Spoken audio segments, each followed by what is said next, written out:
I don't understand how homophobic people think. I mean, let's use my dad for example. He said that it's only okay to be gay if it's two pretty women.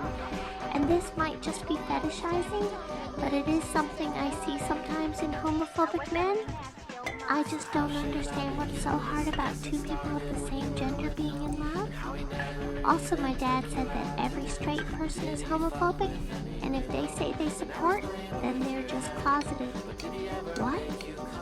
That's not how this works.